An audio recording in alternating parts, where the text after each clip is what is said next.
Hi, good night. Welcome to another edition of Conversation with Rickford Burke. Of course, this is Rickford here in New York. Thanks for joining me. Those of you who are watching from Facebook or YouTube, like or follow me or subscribe to this page, whatever page you're watching at.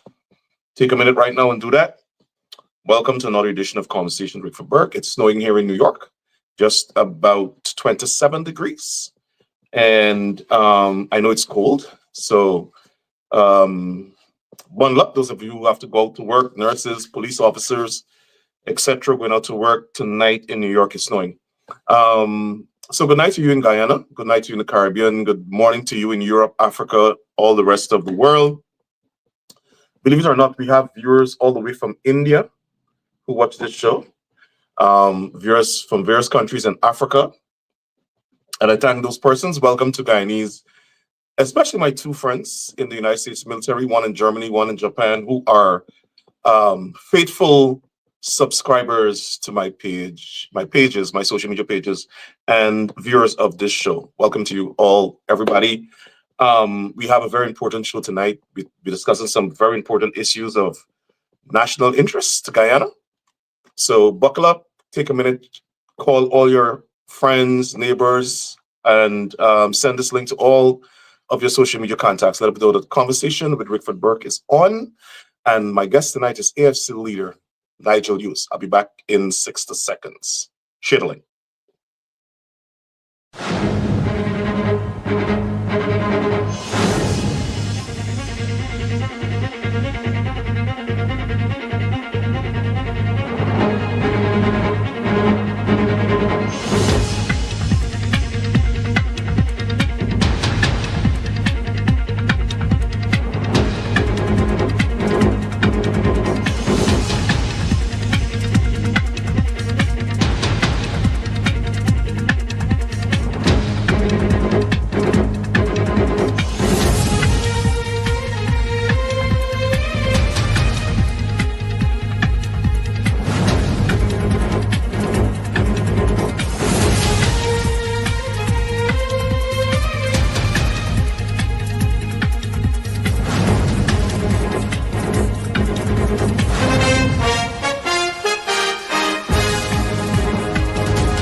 All right. All right. Welcome back to Conversation with Rickford Burke. Let me give a few shout out. We have some faithful members joining us saying good night to me. Good night, Maureen Mitchell, watching from Illinois. Good night, Peter Alfonso. Peter, where are you watching from? Text me, let me know where you're watching from. I see my good friend from Japan here, faithful member of the United States military. Good night, sir. What's it? Marine. The Marine is in the house. Give us the Marine shout. All right, we have a lot more people watching. This is going kind of fast, so it's difficult. Royal Paris, good night to you, sir. I think Royal might be in Canada. Altia Garaway, good night. Uh, Sharon Lar, good night. Watching from, oh, sorry, Royal Paris is in Tampa, Florida. Sharon Lar watching from Brooklyn. Good night, everybody. Those of you in, sorry, I didn't get to welcome those on the West Coast of the United States and the East Coast of the United States. Good night, welcome, everybody. Keep sharing the link, everybody. Share this link. We have a lot of people watching already. And I know this is going to be a highly watched show. Good night. Is it Stanley Wilson? Yes, good night. Thank you. and Gary, good night. Everybody, come on, share the link.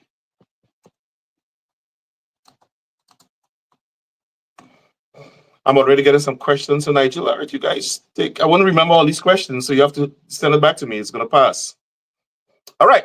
So with that, let me welcome the man himself, Mr. Nigel Hughes, leader of the AFC. Nigel, good night. Welcome back to Conversation. Hi, good evening. Thank you again for having me on your program. I think this is the first time I'm on your program for the new year. So happy New Year to you and your listeners, even though it's February, a little late in the day, but happy New Year. Thanks. We're happy to have you. We'll have a very dynamic and constructive conversation tonight. People are shooting me a lot of questions already. I'm like, listen, I'm the host of this show. Let me ask my questions. But I'm joking. You guys can send me questions. Once I see them, I'll this is an important question. Somebody just asked me. I know Mr. Hughes is getting ready to run for politics. I don't know somebody you run for politics. Actually, you mean run for a political office, but how is his health? That's an important question. Good question to start off with. Interesting. The last checkup, which is last quarter last year, was okay. I mean, I've been backsliding a lot, but so far so good. That sounds good. That's really good to hear. Keep not backsliding. I know. I accept full responsibility for that. So absolutely. All right. So keep sharing the link, everybody. So the first question I wanted to ask is, of recent, we've seen lots of revelations of the massive giveaway of lands. My contact this morning from the Lands and Surveys Department said to me, and I made a post about it, that when the nation realized the extent to which almost all of the lands on the coastal plain and on the Linden-Suzette corridor have been given away by this government to about 10 people, 10 business persons and some private individuals who are supporters of the PPP, the conscience of the nation will be shocked. I know you yourself have been speaking out. I saw an article in the Star News today about your concerns. What is your thoughts, or the AFC's thoughts, on this massive land grab by certain members of our society? Well, Rookford, this is just yet another step in the process of the transfer of state assets to the supporters of the People's Progressive Party. This has been going on consistently since 1992. I think several people have spoken about this. They have brought to the public's attention that transfer, and recently it has become even more apparent. As you know, the people from the back of Mocha were removed from their lands. Those lands are now going at ridiculous rates, $25 million an acre. And that's just the sort of entry price. So clearly what the PPP are doing, and I think it's being accelerated now, they're not quite sure what's going to happen in the next election. So there's this massive transfer of assets, signing of contracts, allocation of lands to, like you said, a very, very small number of people. And it's very, very opaque. A lot of this material is not transparent. We've asked for the disclosure of the names of the people, for example, who have been awarded lands on either side of the Heroes Highway. All that information needs to be made public. We definitely need a right to information. We should have a Freedom of Information Act that obligates ministers and government officials to release information. So yes, that is going on, and it is absolutely outrageous. It's actually offensive at this stage, what has been going on. And this is separate and apart from the contracts, road contracts, etc., that have been awarded. It's a wholesale transfer of assets to less than 5% of the population.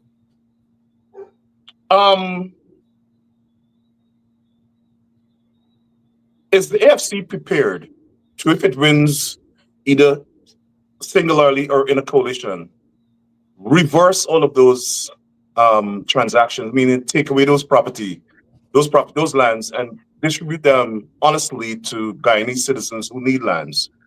And also, are you willing to signal to the international community, to investors, to these persons who are buying up these lands, that they'll be taken away were the government to change? Right. So I think we should start off in an election year. I think there should be a pause on any sort of major transaction in which state assets are transferred. It's an election year. The tendency is that the political parties in office tend to undertake acts that are not necessarily in the best interest of the country. And so in an election year, I think there should be a pause. Having said that, in relation to your question about what the position of the Alliance for Change would be, I would say, first of all, one would have to conduct an investigation as to the process in which persons acquired land. That's not a witch hunt. That's just a mere audit of the process, if any, that was undertaken in the allocation of lands. Were they, for example, advertised? What was the underlying criteria? How were people identified for the purposes of entering into contracts?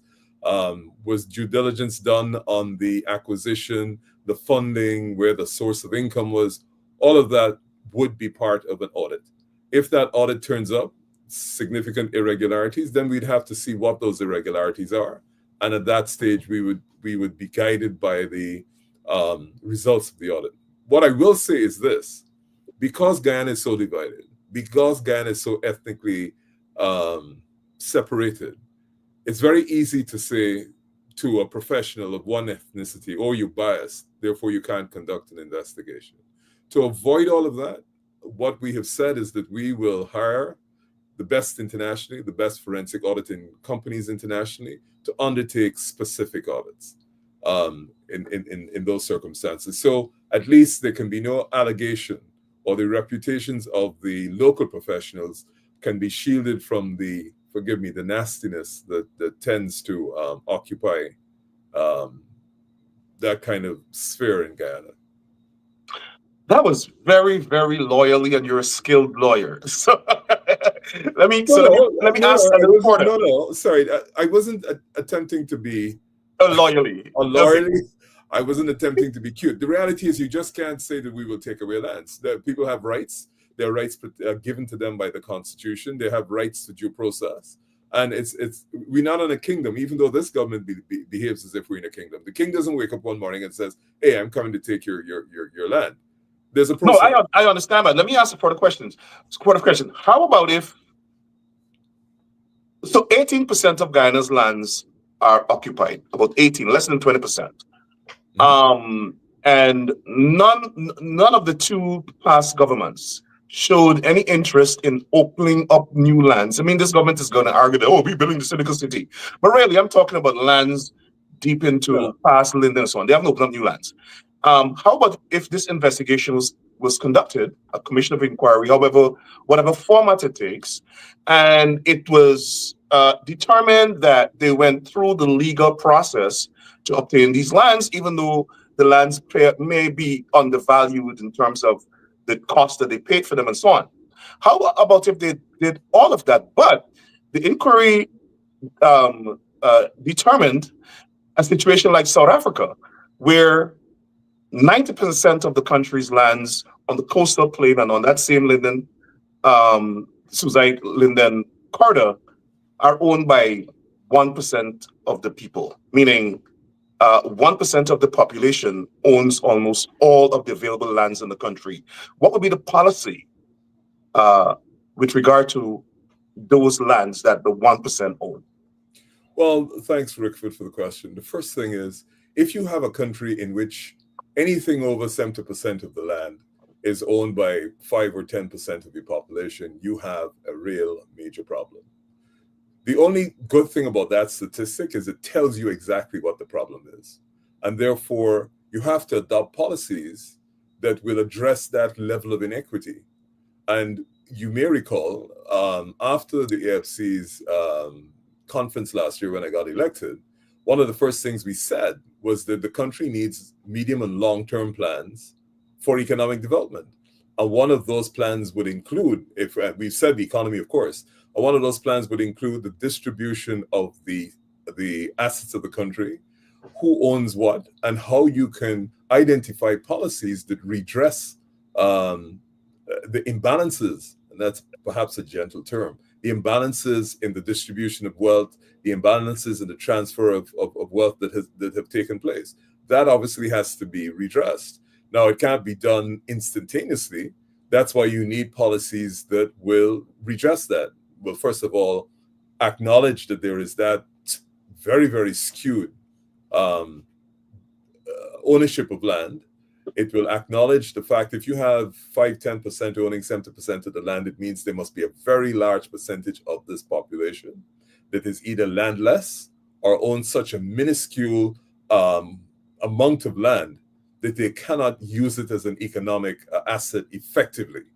So all those things have to be taken into account, and we identify the policies. Now, the Alliance for Change has policies which it is going to propose, but in the interest of the long-term economic stability of the country, in the interest of attracting foreign direct investment, we want to make sure that this enjoys broad consensus. So investors who are coming to the country know that at least, there's some broad parameters which we'll continue to obtain as we go forward, and they feel confident that they could invest.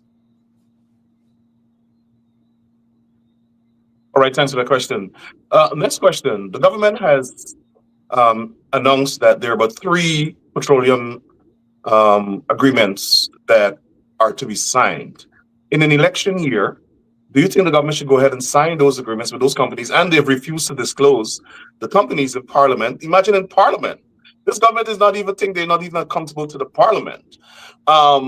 Should the opposition or the AFC at this point in time, based on our discussion, send a signal to those companies that they should not sign any new contract in this election year because it might be subject to revision? And what is your caution to the government at this point in time, when election is almost here, for them to rush ahead and sign a new agreement, acting like if they're in power forever? What is your advice to those companies with an interest in oil production in Guyana, as well as a government that is so intransigent? They don't believe they should even consult with the Parliament. They should not consult with the opposition. They think that they own the country, they own the oil, they're doing whatever they please. Right. Well, first of all, Rickford, this is not unprecedented. You will remember in 2015, months before the 2015 election, the then government gave away oil blocks to particular companies. They were never advertised, and they were given away within 5 to 6 months of the election. And then we discovered that the terms of the arrangements that they had entered into were less than what the market would accept. Now, you would also remember that in the Amalia Falls situation, the key investors, that was during the minority government, did not proceed with the project because they could not guarantee that after the election that the project would enjoy the support. So if the government had signed it without the support of the opposition, it was too high a risk for the investment. To get to your specific question here, I would certainly caution investors in an election year who are especially in oil and gas that they ought to conduct the highest level of due diligence before entering into any contract with the government in an election year. It is particularly high risk. It is not necessarily in the best interest of the government. And then, of course, the question of the arrangements, if they are less than standard, will come into effect. So as an investor, or if I were advising an investor, I would caution against that, particularly with this level of proximity to an election. Thanks for that question. Sounds that response is modified. We've seen lots of complaints of corruption with regard to the housing ministry, with regard to contracts with the Procurement Commission, with regard to infrastructure projects, massive corruption. What is the AFC's position with regard to the corruption, and how would the AFC address this issue if it were to go into government? Well, I thank you for that, Rickford. It is clear that the levels of unusual practices and the conduct of a lot of the tenders is beyond startling. Again, forgive me if I've mentioned this before. There is a block in the Schooner highway that was recently built, in which there were 26 applicants, bidders, several of them world-class. That's for the international ones. The local ones had been in the industry for decades. They disqualified every single competitor or bidder except this one company. And then that same company, they awarded the contract at $600 million plus over the engineer's estimate. That is, to say that that is unusual would be an understatement. So it is clear from that and other, you've got the Tepui contract, and it's across the board. So it's clear that MPTAB and our bidding process is not working. That has to be a complete overhaul. All the people in there, I think, ought to be removed. And then if they're interested again, they come back in for interviews. The system clearly is not working. So this is not just a question of identifying acts of corruption. It is making sure that we have the institutional arrangements that ensure that we have the best companies qualifying, that the sort of anomalies, well, they're no longer anomalies, they're almost frequent occurrences that have taken place recently are unlikely to occur, that you have a contractor general, for example, who will interrogate these awards, and that the penalties for breaches are so significant that if you undertake a position on that board, it must be at the back of your mind that any sort of infraction will lead to a prosecution with severe penalties if convicted. That is a sine qua non. The second thing is, we don't need to reinvent the wheel. We need to just go into the international market, find out what the best procurement processes are, and make sure we retain the people to advise us to establish the most robust system for the consideration and award of contracts. We have to admit that we have a paucity of talent in Guyana. It happens every year at budget. They announce that so much money goes back because our capacity is low. And so that we have to go not only into the diaspora, but into the international community and pay for the quality of talent that would be necessary to establish that kind of procurement system. The government has been basically running the country alone. Bart Jagde, who's the spokesperson for the government, who is the minister of everything, and who's the president and the prime minister and everybody in one, says that... Just say fourth-term president. Just say fourth-term president. Yeah, the full-term president. He says that the government doesn't have to consult with the opposition, even though it's required by the Constitution. And they don't believe that the opposition should play a role in the governance of the country.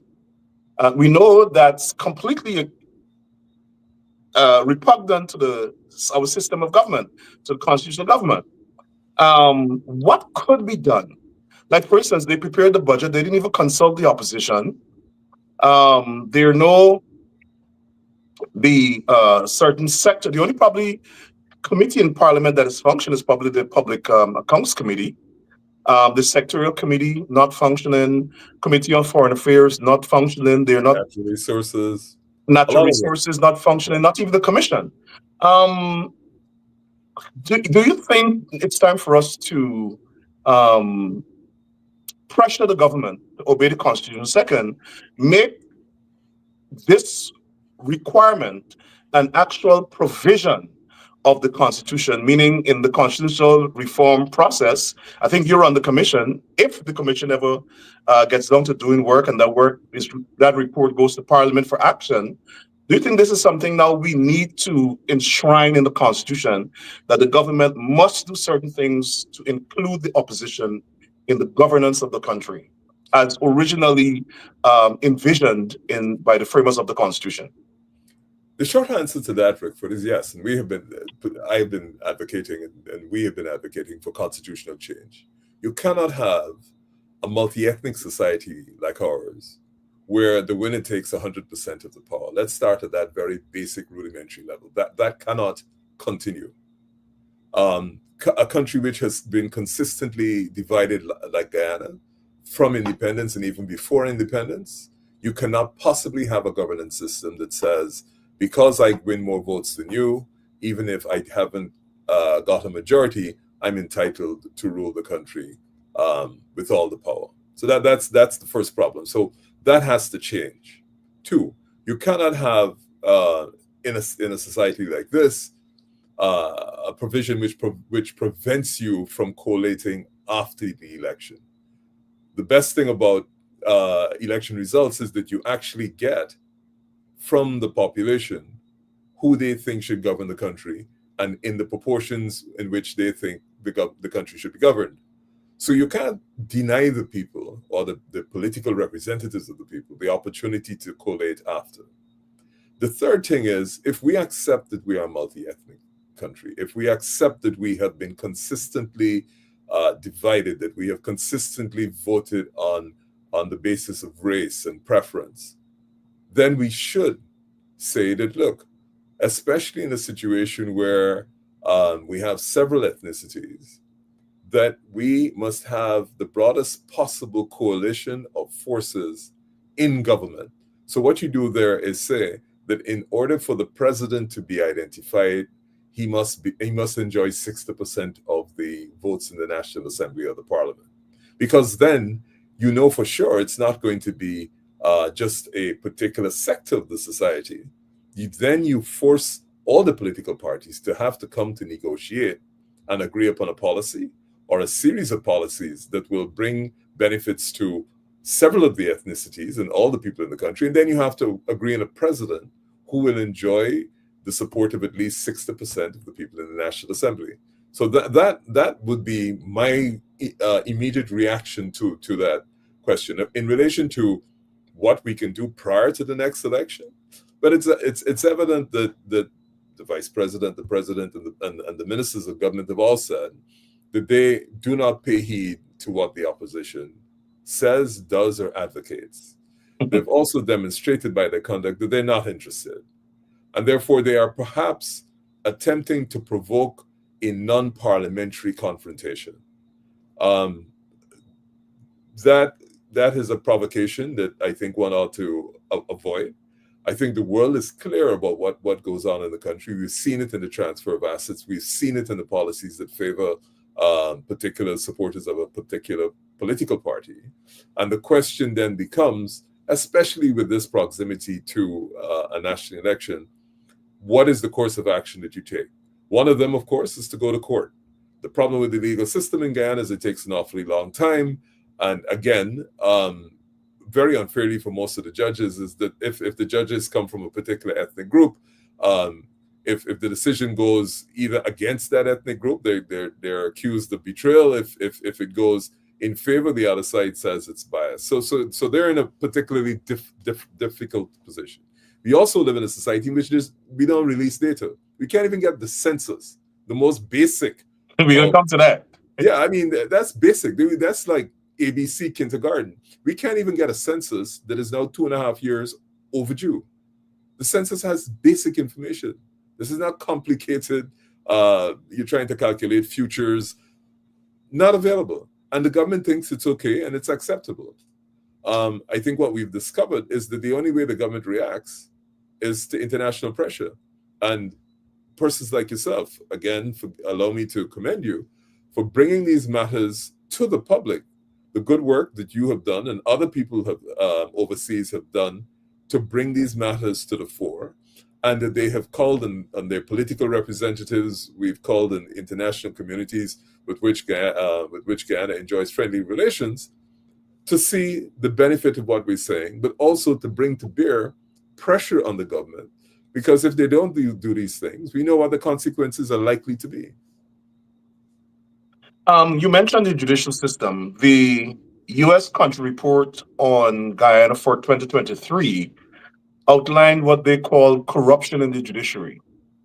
Um, Also, we have a situation where we have a crisis in the judiciary where the Chancellor, Justice Jonathan Cummings, has been acting in that position for 7 years. Same thing with the Chief Justice, Justice Roxanne George, acting in that position for 7 years, although several persons, including the past and current president of the Caribbean Court of Justice, members of the international community, have all called on the government to appoint, confirm rather, these women who are acting in those positions to give some stability and independence to the judiciary. Now we have an additional issue where they are refusing to appoint the acting chief magistrate, Faith Magusi. And what is common with all of these women is they're African Guyanese, and we cannot ignore the fact that these women are Afro Guyanese. What is your view, or what's AFC's views on the fact that, and not only that, the Attorney General is openly demeaning, especially the justices on the Court of Appeal, openly attacking them, openly questioning their motives with regard to their rulings. As he said, he told the cabinet that they would not get any favorable rulings from the Court of Appeal. I'm not sure that you want favorable rulings of government. You want rulings that are compliant with the rule of law and the Constitution, right? So what's the AFC's view with regard to those two issues? The refusal to confirm the Chancellor, Chief Justice, and Chief Magistrate, all Afro-Guyanese women, as well as the Attorney General's persistent attacks on the court. Well, first of all, I think what's common to the Chancellor, Chief Justice, and Chief Magistrate is that they're all extremely competent. I wouldn't go to their ethnicities. Neither would I go to their sex. I think they're all competent. They all deserve to be confirmed in those positions. So I wouldn't want to say that they should be confirmed because they're female or they should be confirmed. No, that's not what I'm suggesting. I'm just saying. No, but I'm just making it clear because I'm not saying that you said that, but people tend to perhaps think that those are criteria, and they're not. These women are all very, very capable, very competent, and have repeatedly displayed a high level of competence. So that's the basis upon which we say they should be confirmed. The Chancellor should be confirmed, the Chief Justice should be confirmed, and acting Chief Magistrate. The reality is, if you wait in the case of the Chancellor and the Chief Justice for 7 years, you allow people to act in that position. You cannot, with any sort of let me say acceptability, legal acceptability, say that you now want to move them, where particularly your Attorney General is saying that, or is attacking their judgments on the basis of politics. Because if your Attorney General is attacking it on the basis of politics, then if you want to move them, it could only be for political reasons. And that is precisely the basis upon which we have the separation of powers.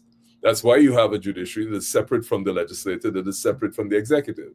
And if the Attorney General, who is in the executive, attacks the judiciary on the basis that it is questioning its decisions and saying that decisions are political, then the head of the state, the head of the executive says, we don't want to confirm these people. That can only be interpreted as a political decision. Now, for the citizens as well as the investors in Guyana, when you have such a blatant indication of political bias in terms of the determination of persons for specific roles and for confirmation in specific offices, you really have a problem. Because in Guyana, unfortunately, the proximity of politics and ethnic and ethnicity is not particularly distant. So that is most unfortunate. And to have that position adopted where you're publicly saying, look, we're one Guyana, is a problem. As a follow-up, we're seeing some unethical things happening with regard to the Attorney General of Guyana, and I'm going to be very blunt about what I'm saying.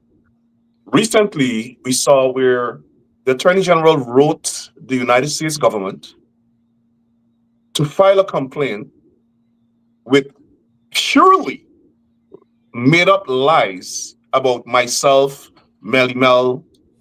Um, in this country, he possibly would be disbarred because of the lies that he communicated officially in his official capacity as the Attorney General to the Attorney General of the United States.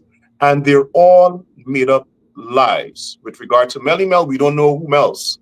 And in all of these cases, he has personal issues and has slandered and maligned the person he's writing the United States government about.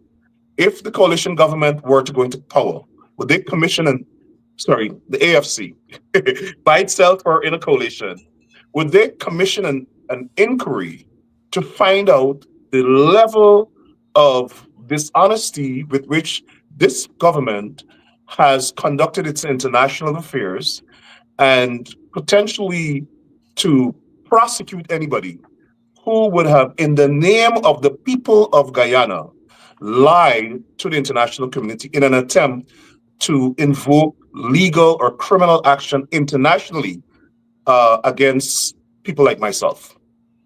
Okay, so the first thing I would say, if I'm elected to office, we would have to review the positions and the requests that have been made to foreign governments in relation to various persons.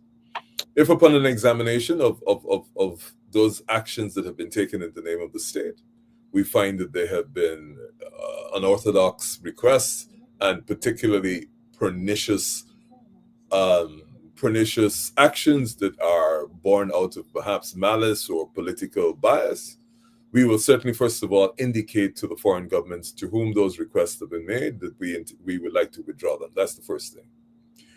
Provided there's enough evidence left in the files, because these things tend to disappear when governments change. Provided there's enough evidence in the file that discloses conduct which indicates an abuse of the powers of the office, the first thing we would have to get is legal advice.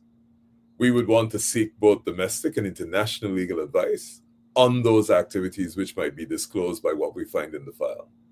And based on that advice, if the advice says, we believe that this warrants particular action against the persons who have either abused the office or acted outside of their powers, we would seek we would act on that advice. We certainly would consider that advice and act on the advice. But for me to predict specifically what we would do would depend on what is disclosed and what is available, and of course the qualified legal advice that we would get. Thanks for that answer. Now, you have met with GECOM, and after a meeting with GECOM, you made a startling disclosure that the Commission seemed to be so incompetent that they're not prepared to conduct a free and fair elections in 2025.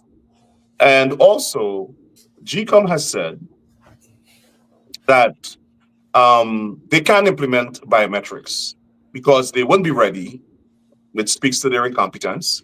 And two, that it requires legislation, which is probably something that they think is so complex.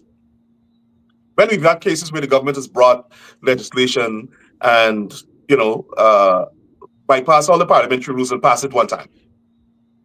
And in this case, they're saying it requires a constitutional reform when the opposition, currently parliamentary opposition, agrees and is calling for that reform. And the Commission has adopted a political position which is consistent with the PPP's position.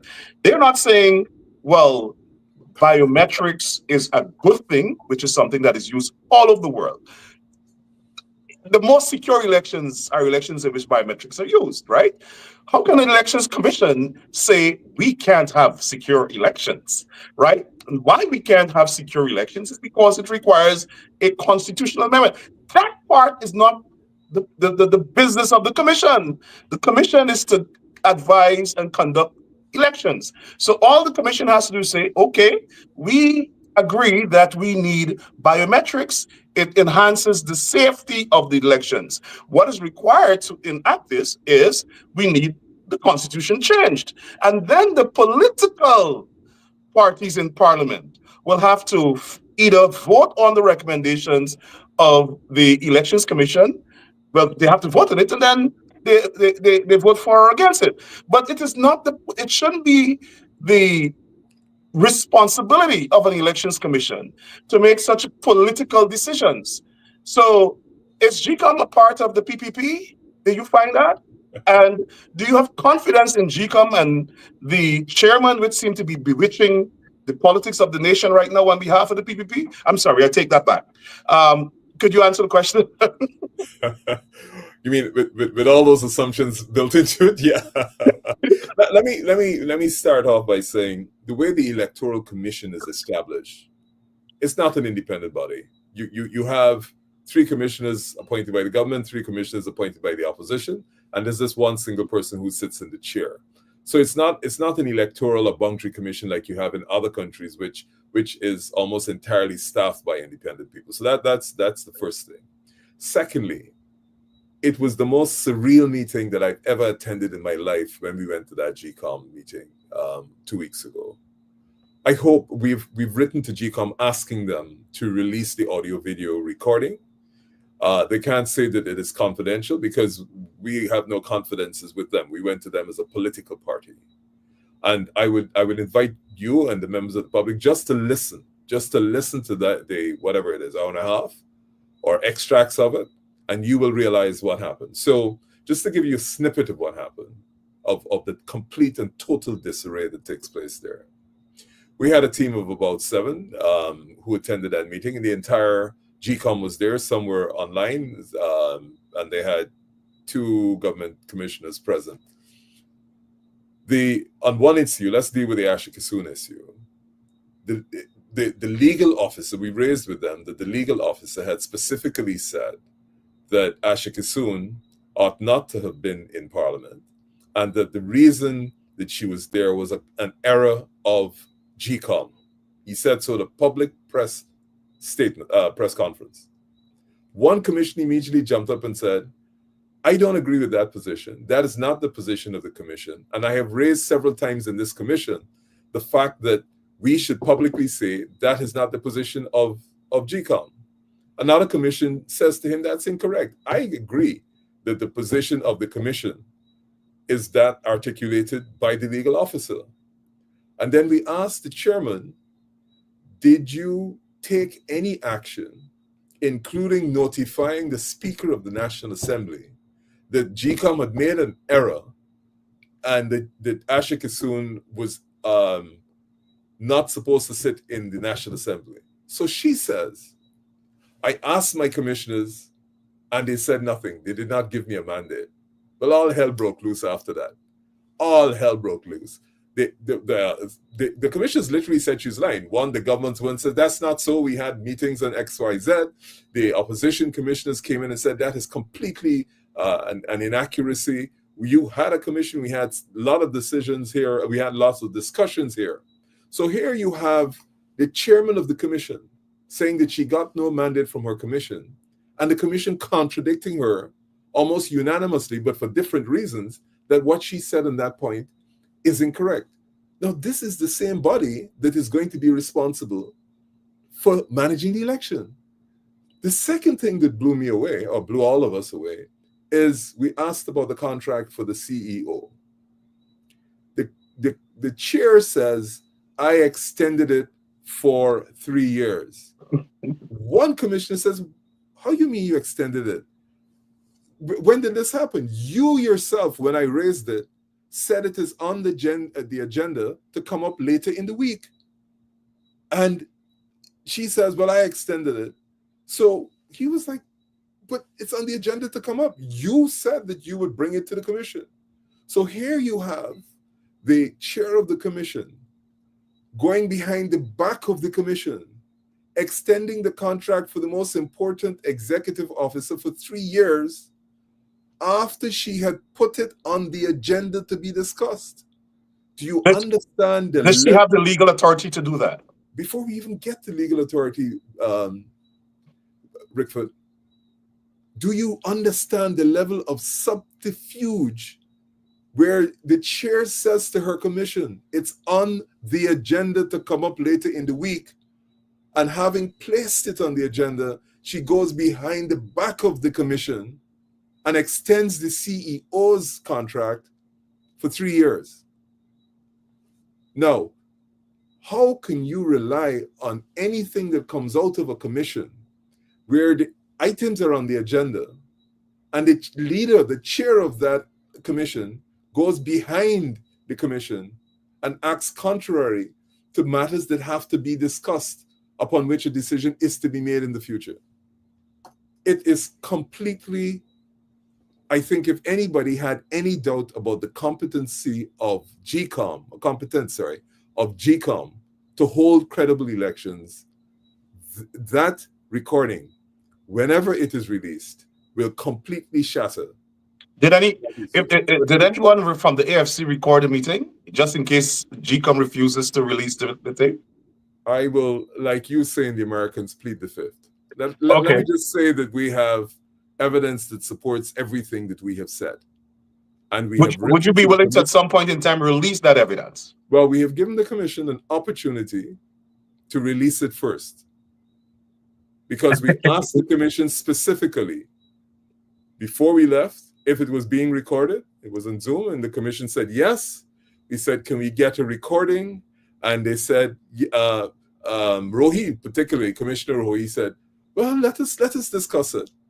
And we wrote to the commission, it might have been last week, Friday or Thursday, I can't remember which day it was, specifically asking for the release of the audio-visual recording, because then you don't have to rely on what anybody says, you just go straight to the recording.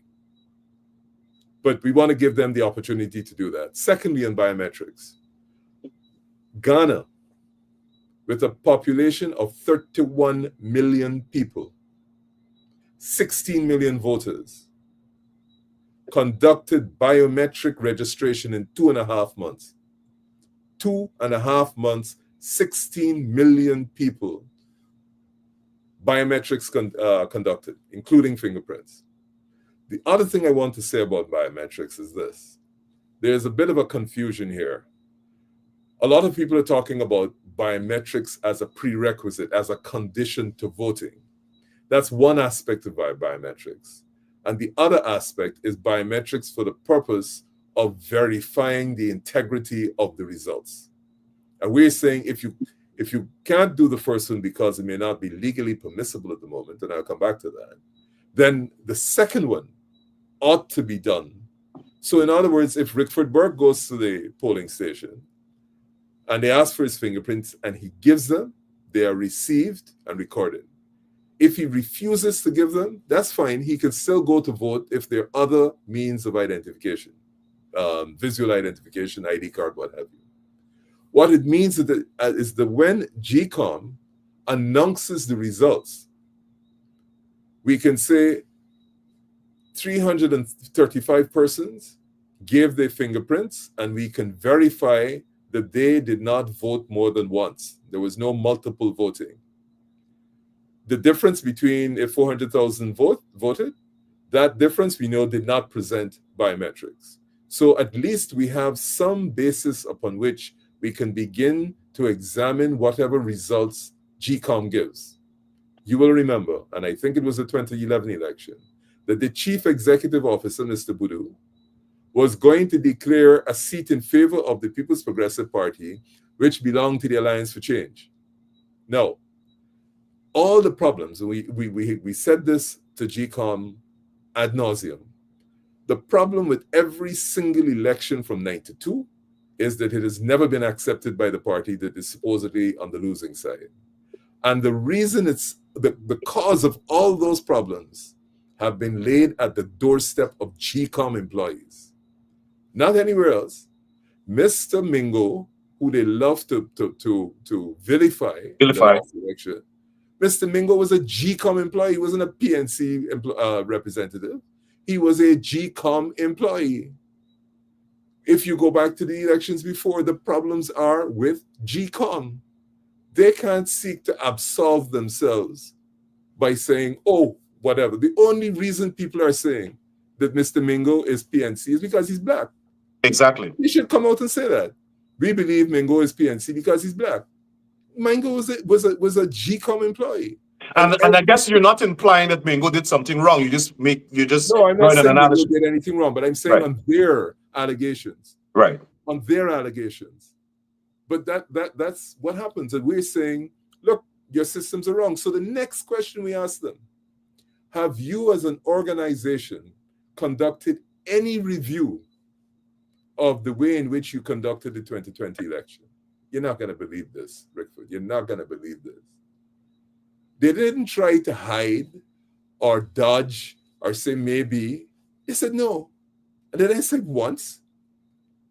The chairman said it, the CEO said it, and they said it more than once. How can you have an election that is so universally controversial and you not even conduct the most basic review of what you did to ensure whether what you did was wrong, identify what you did do that can be done better or can be avoided? Nothing. They themselves say they did nothing. So how are you asking us to accept GECOM as capable of conducting the election in 2025 when the election of 2020, they have not even reviewed their conduct and to see what went wrong, including those 47 boxes of the East Coast. Secondly, we asked them, several of the observers made recommendations, OAS, the EU, the US. Have you considered them and taken any steps? No. Now, this is the same body you want us to have confidence in their capability to run an election in 2025. And the one step that we're saying can actually examine whether or not the results they announce are credible is biometrics, and they're saying, no, you can't have it. So what is the basis upon which anybody is going to accept GECOM's integrity when they announce the results? No biometrics. We know the observers only come in for a week before the elections, when all the skullduggery takes place before. So on what basis are you expecting the citizenry to have confidence in your ability to run the elections where you haven't even done the basics and where you have precluded the one independent step that can speak to whether or not what you have done is correct, which is biometrics? To me, it's almost embarrassing that Claudette Singh is so incompetent, and she's a former judge. That's just my position. That's a statement, not a question. You don't have to respond to that. I think she's embarrassingly incompetent and dishonest. Now, having said that, or with regard to your meeting and what the conclusion you drew from your interaction with the commissioners, do you think Claudette Singh, not as a person, but as the chairman of GECOM, has any integrity to continue in that position? And does the AFC have any confidence in her to continue that position? Should she resign? Well, I think the AFC's position on Justice Singh was made very clear before we had the meeting with the commission. I wouldn't want to speak to Justice Singh's integrity. She has served this country long. She's served this country at the highest level, and perhaps she has the benefit of a long period of service. What I will say is that she is incapable of managing that commission, and that under her leadership demonstrated to us in the most pellucid manner that that commission headed by her is incapable, completely and absolutely incapable of managing 2025 elections. Apart from the word incapable, do you think she's incompetent as the chairman of GECOM? I'm not questioning her service. There's no question that she served long, but the issue of competence in the position she has now. I just gave you an example. She said she didn't get a mandate from the commission, and all the commissioners almost unanimously said that's impossible. She said she had a discussion. They didn't give her a mandate to go to the speaker, and they all said that is not correct. They said she was lying. So she was lying. the language would not be lying. These are people that don't necessarily use that sort of language and avoid that. But I mean, if you say to me, Nigel, we were at the Guyana Football Club yesterday at 4 o'clock, and I say to you in no uncertain terms, Rickford, that is not possible because I was in Barbados yesterday. I think then it means that I am lying.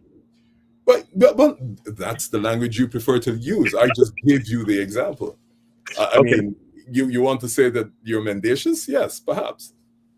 So you think she's mendacious? What I'm saying, what I'm saying to you is that she is incapable, demonstrably incapable of managing that commission in any way to be able to deliver a credible result. I don't want to go to integrity. That's where I'll put it. Having said that, and with regard to all of the deficiencies you discovered with the commission and its inability and the chairman's inability to efficiently manage not only the commission but the elections process, if they were not, it's not a question of efficiency. That's one of the consequences. Effectively, okay, right. Now, with regard to all of that and all of your conclusions, were GECOM to go ahead now in its current format with Claudia Singh as the chair and they didn't do anything, they just continue as it is and execute the PPP's mandate to go ahead and prepare and execute elections? Is the AFC willing to participate in an election where the voters list is the same number as the population of the country? Okay. So the way I can't give you a direct answer as to whether we participate or not at this stage for the following reasons. One, we've started going back to the persons who observed the last election, and we are pointing out to them, we will point out to them, one, GECOM itself has admitted they have not conducted a review. Two, GECOM has not taken on board any of their recommendations. Three, it has been 4.5 years since that event took place, and therefore, in the circumstances, we do not believe that it is possible to avoid the difficulties we had on the last occasion in terms of the acceptance of the results. And therefore, we believe, since you played such a significant role in the last elections, and since you stayed with us for such a long time to ensure that the process came to an end, in order to avoid similar difficulties, or difficulties may not necessarily be similar, but difficulties of a different type and nature, we believe you should say to the government of Guyana that one cannot proceed with the existing voters list, and certainly without biometrics. I think they need to make that position very, very clear. In the case of the United States of America, there is a new administration, and we will seek to engage that administration on those issues. In the case of CARICOM, whose leadership was particularly vocal in the last election. You say what, CARICOM? Yes, CARICOM. It's a regional institution, and whatever our views on its efficacy and its participation, etc., they were very vocal in the last occasion, and we will go back to them and say, look, based on what you said, based on what you and your colleagues recommended, we are at this position. We have come to you early. We haven't come to you during the election. We have come to you early, before the announcement of the date of the election, and we are saying to you, here are the problems that we anticipate will happen because we have a problem with the list and because we have a problem with the biometrics. And we always say to you is, look, 4.5 years have passed. You, as a regional body who owes a responsibility to the citizens of the entire Caribbean, have been very derelict in your duty in not checking on the government to see whether or not steps were taken to avoid the same difficulties that caused you to be invited in to attempt to manage and ameliorate what were a difficult position. So we're saying that to you upfront, way in advance. We don't even know the election date. And since you have done nothing for 4.5 years, we're coming back to you to say this is the state of affairs. And we know that there's a very, very high risk that the same sort of difficulties that led to your intervention in the last time are likely to occur, but not necessarily in the same way. It's just about 9:03 with 17,000 people watching. Let me ask you, if it's to speculate. I know you're gonna have to speculate, but let me ask you this: if none of those things that you just mentioned, none of those conditions are met, and GECOM just steams ahead to implement the PPP's agenda for elections, because that's what Claude is saying and the commission, the other commissioners are doing. Is the AFC prepared to go to elections with all of these efficiencies when we know what the result would be? That we'll have elections that will be challenged, we will have problems again, we'll be going to court and all of that. Is the AFC prepared to go into elections with GECOM at this status quo? Well, I'd answer this, and I know you're going to say it's perhaps avoiding the question, but there's so many things. The dynamics are so fluid between now and nomination day that I can't predict now what will happen between now and nomination day. For example, if we uncover significant numbers of Venezuelans who have been issued identification cards and who are on the voters list, who have no historic connection with Guyanese, no parent, no connection with what have you, and those numbers are of such significance that they would impact the results, that's a real issue. That I can't predict to you now how we'd react to that. So there's so many things that can happen between now and then. If I've just given you the example of Ghana, 16 million people biometrics recorded in 2.5 months.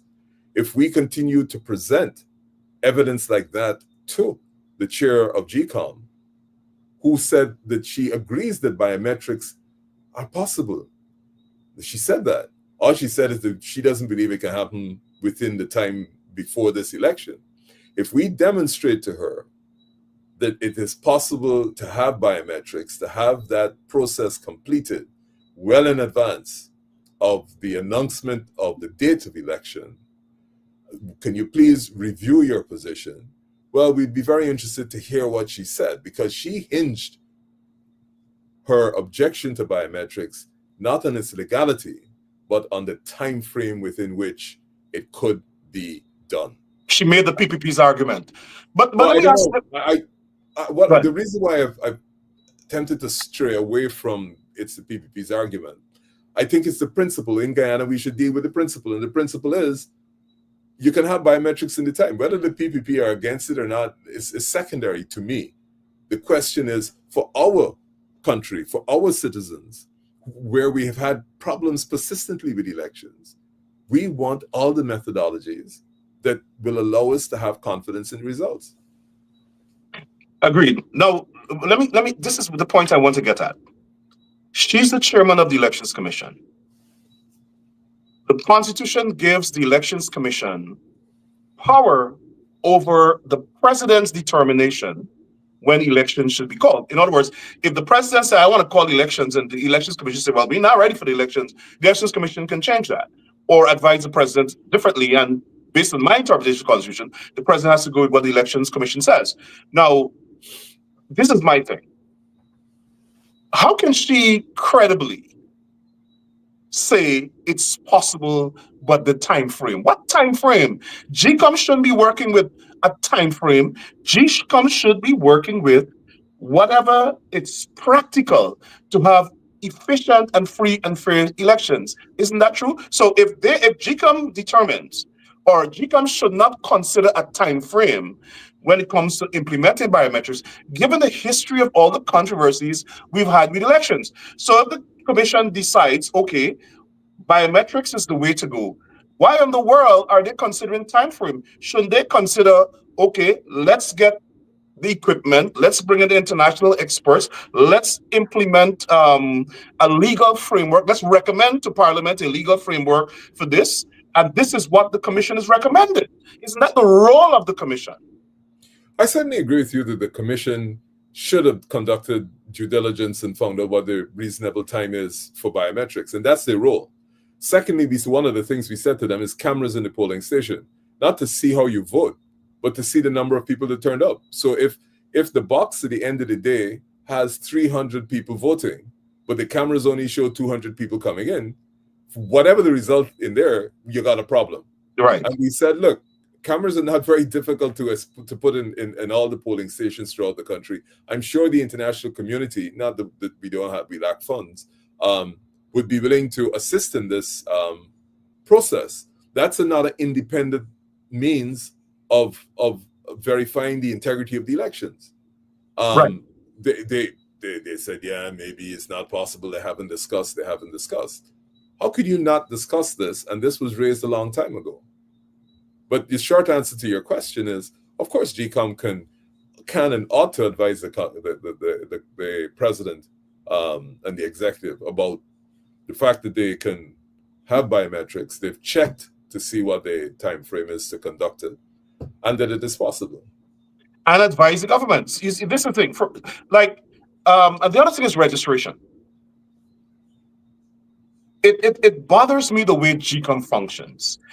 To me, it's all about politics. Who has the influence on the chairman is what counts with GECOM. The PPP has, as my position is, the PPP influences Claudette Singh. Now, Rickford, can I stop you? Yeah, that's a function of the structure of GECOM. We have the craziest electoral body on the planet. We have an electoral body that says the government has half, the opposition got half. And the president appointed chairman, right? Yeah, I mean, what do you seriously think will come out of a body structured like that? Particularly in a country where we can't even agree on the chancellor and chief justice. Right. So the reason I raise that again is for this reason. To then expect anything sounding like an objective position to come out of a body that is structurally flawed is like hoping to squeeze a mango and get orange juice. How are you doing that? It is structurally flawed. Right. How are you hoping to get anything close to credible results? And I'll come back to, if you get into government, what proposals you make to change that. But the point I want to make with regard to GECOM is, for instance, right, I blame President David Granger for us not having, at least at the point in time of the 2020 election, what I consider to be a clean and credible voters list. Now, here why. Claudette Singh used her power. And I don't think she has the power, but she used the power. They went to court, Rickford. They went to court and they stopped the registration process. But here, this is the point I'm making. The government could pass a bill, right? President Danger's government could have gone to court and gone to Parliament and passed a bill requiring it. The court can't tell them they can't do that. That's a function of the legislature, right? Yeah. I'm just wondering whether the amendment to the act would require a larger majority than a simple, but yeah. No, listen, I just happen to think that the government can go to Parliament, introduce a bill calling for registration. That's not a constitutional thing. I think it's a bill. If the voters list has been compromised, where it has so many, like right now, I cannot understand why GECOM is not embarrassed, because GECOM just said Say that again slowly, Rickford.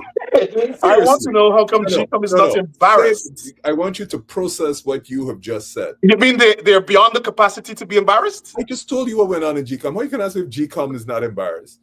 The chair was just contradicted by her commissioners, and she wasn't embarrassed. None of them were embarrassed. But so they put out statistics showing.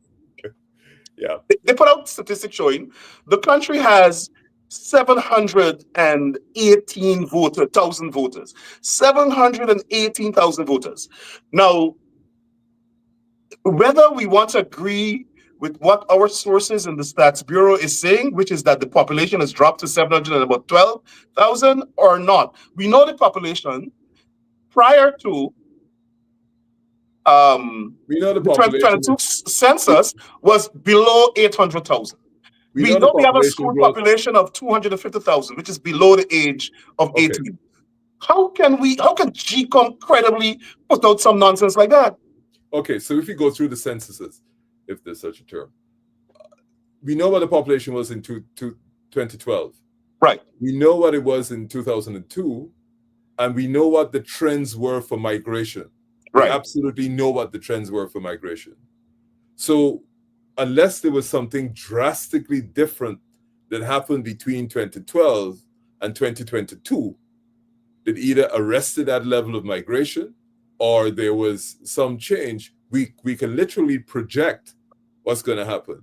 And we know that the Minister of Finance in this year's budget speech spoke about 36 per thousand migration rate, something like that.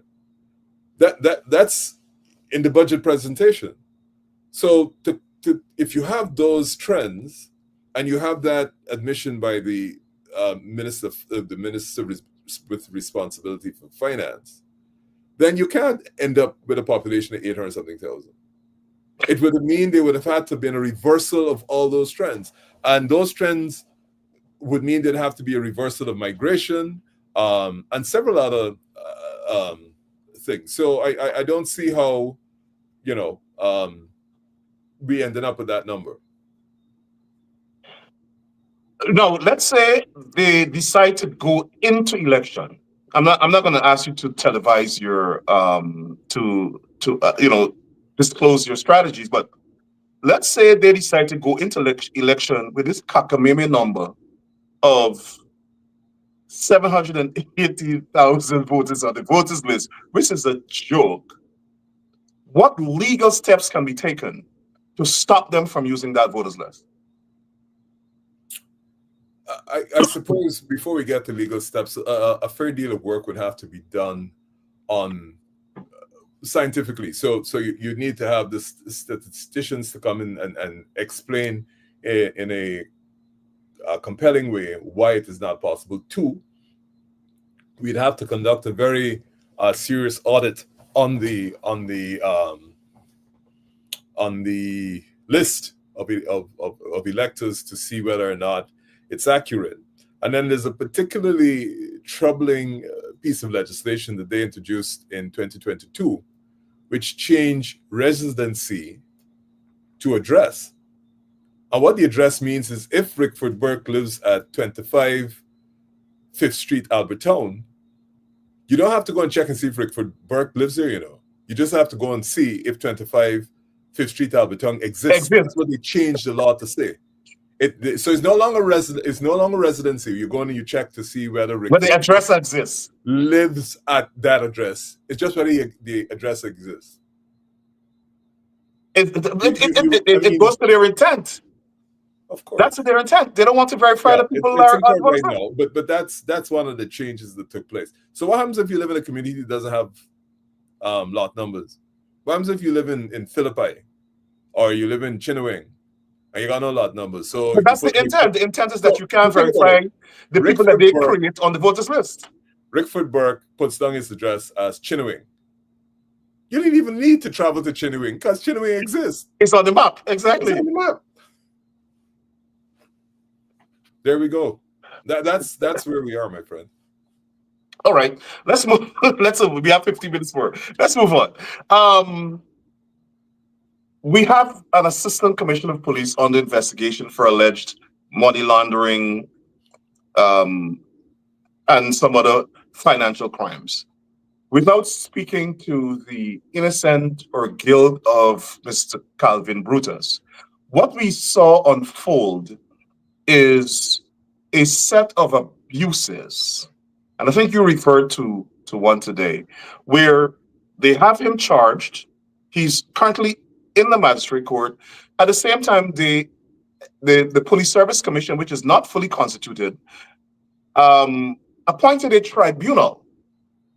And the tribunal chairman is one of the persons who defended the government in the lawsuits that the civil suits that Mr. Brutus brought. So she would have had all the discovery. She would have had Mr. Brutus's defense. She would have had the government's evidence that they proffered in defense of their being challenged in court by Mr. Brutus, all of that.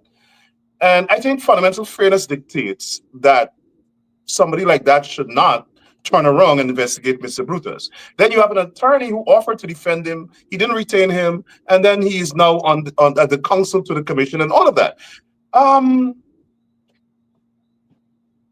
you think that this whole issue now has been turned on its head, and the government's abuse of its authority now turns out to be where Mr. Brutus's fundamental rights to natural justice have been violated or could be violated?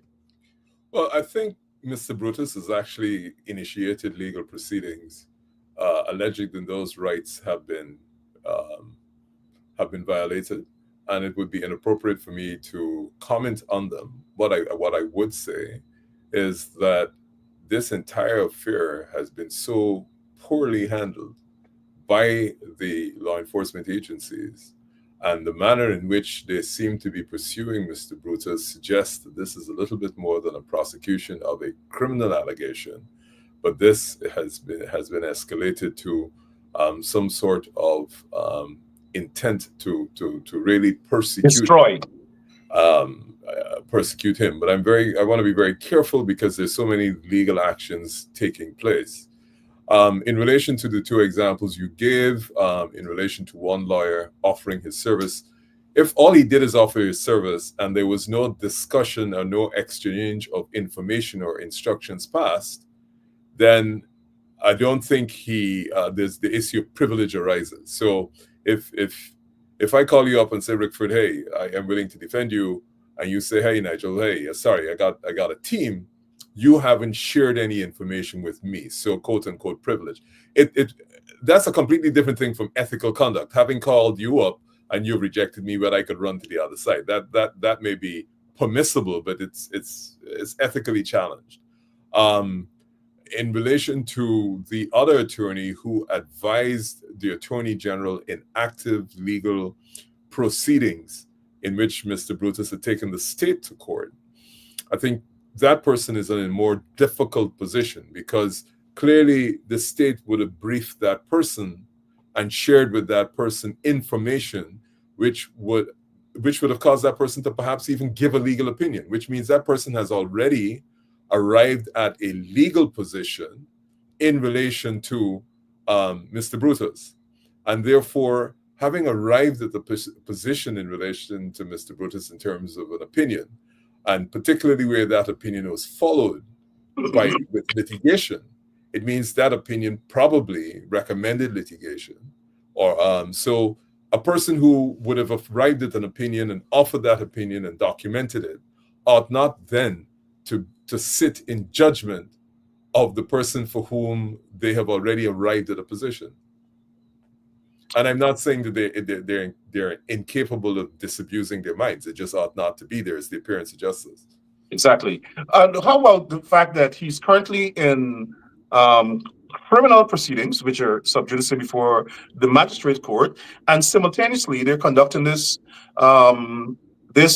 tribunal at which they're compelling him to testify. Now, let's say he complies with that and he goes and he gives testimony in that tribunal, which they can then turn around and use against him at the criminal trial. Does that place his rights in jeopardy? Well, there are a couple of things there that I'm uncomfortable with. And one of them is that I'm not sure that a tribunal can compel you to give evidence in violation of your right to silence, guaranteed under 144.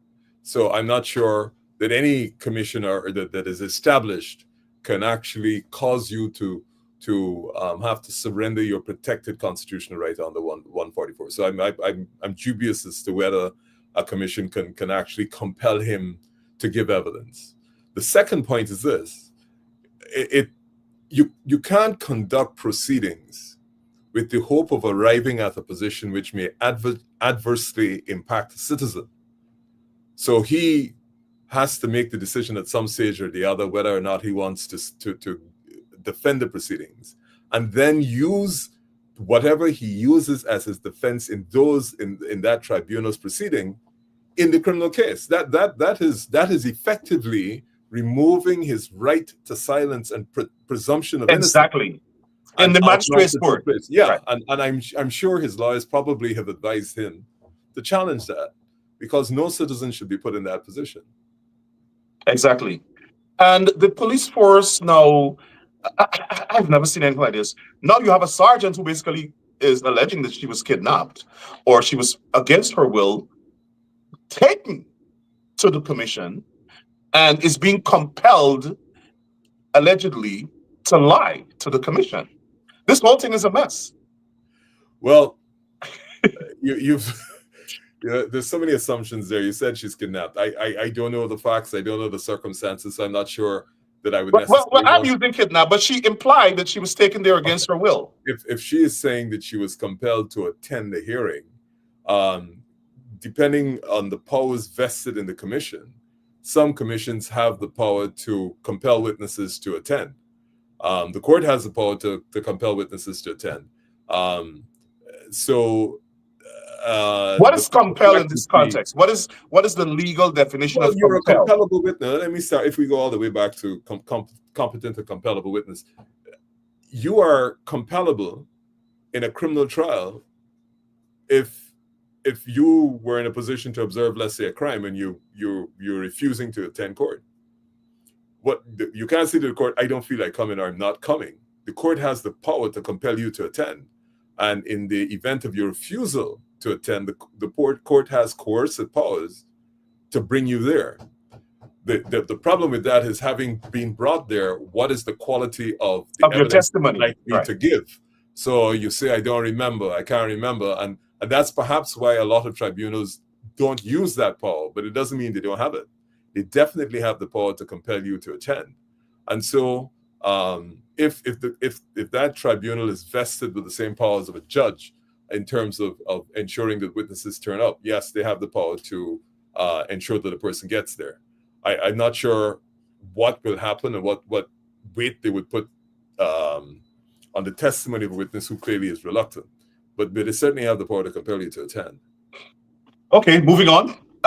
Let us address the 300-pound gorilla in the room. That's a pretty big gorilla, but go ahead. That's a pretty big gorilla.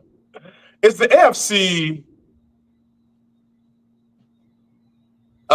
without discussing any internal discussions or any conditions or anything like that, that might be fluid in terms of your ongoing discussions and negotiations, is the AFC willing to enter into a coalition with one or more or all of the opposition parties and contest the election coming up as one single political unit?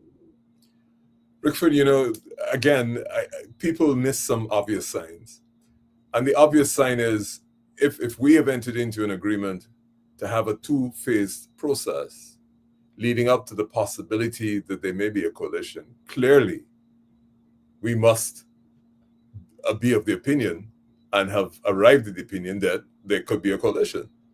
You don't go into that sort of agreement on the assumption that they can't be. I mean, just there could be a coalition, or the AFC would like to be there to be a coalition. What I'm saying is, every entity and you yourself, before you go into any sort of arrangement of some level of permanence, you want to be able to ensure that there is common ground, common policies, common approach, and that we agree on the optimal process for leading to a victory.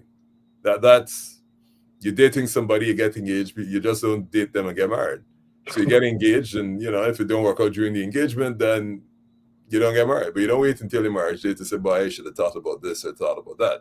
So I'm just saying that the fact that we've signed off on that agreement and it still is extant is where it is. I think it is clear. We've got some historic evidence that says back in 2015 that the coalition was able to win. I do want to make this clear, because I think the AFC's position has been mischaracterized. And that is this: the AFC has never said that its candidate has to be the president. What it has said is that you have to go through a process. I've said that repeatedly, and then perhaps I don't possess the integrity to say it anymore. The chairman of the party said it. That you have to go through a process. And what we've signed up for is a two-stage process. The first part of that process is for us to examine, all the matters leading up to the possibility of whether or not there is a coalition. At the end of that process, which is the 31st of March, we see what happens. But to say that we have a person who we're insisting on, et cetera, would not be correct. You said it best that the historical evidence shows that a coalition could be the PPP. Now is. But the dynamics have changed. But yes, right, you're correct. Right. The dynamics have changed and the numbers have changed. We don't. Yeah, we the happen to numbers think have that changed as well. Yeah. we happen to think that the PPP doesn't have the numbers that they had before in their base. Now, is the AFC willing to, having acknowledged that, is the AFC willing to do the groundwork, endure the negotiation, endure the long, tiring nights of negotiation to ensure that you have a credible coalition that can beat the PPP rather than independently contest these elections where we know if every party do that, the PPP would remain in power? Well, a couple of things there. I mean, you've got some assumptions there. I'll ignore the last assumption you gave. And you've Hey, I gotta try, man. Yeah, you're increasing the size of the gorilla by the hundreds of pounds, not by 50 pounds. But to come back to that, the fact that we've signed off on that agreement indicates that it needs to be examined. You want me to give an outcome or an affirmative position when the process hasn't is just starting. I'm afraid I can't do that. I don't. You're saying you prefer a coalition, but you'll examine. No. I'm saying let's go through the process. Let us. Right. We both have very competent teams who are capable of going through that process. I don't want, in my position in the Alliance for Change, to somehow seek to influence that team or in any way adversely impact their discussions. I'm looking at the discussion happening in the chat, and someone. How big is the gorilla? It's a very big gorilla. Okay, we now looking at what, a 800-pound gorilla. Okay. Someone is asking if the AFC is willing to go into the elections alone. Every option is available. Every single option. Any political party. I attended the launch of a political party yesterday. That's good. I like that. That was good. If you ask that party if it's willing to go into election alone, I can't imagine anybody forming a political party without the intention of entering elections on their own. Things can happen. They can enter into arrangements. But the AFC has been around since 2005, and I'm sure its founders intended to go into election alone and did for two of those elections. So somebody is saying, somebody who's watching from, where is this? Irish. Oh, Irish. Quarantine. Says to tell Mr. Hughes, no, we, the opposition supporters, would like to see a coalition. There goes another gorilla. No, it's not a gorilla at all. Elections are science, Brickford, and all election parties spend a lot of money on polling and getting the identity of what voters look like in a particular community, et cetera. I am very happy that person from Farish has indicated what their position is, and that is noted.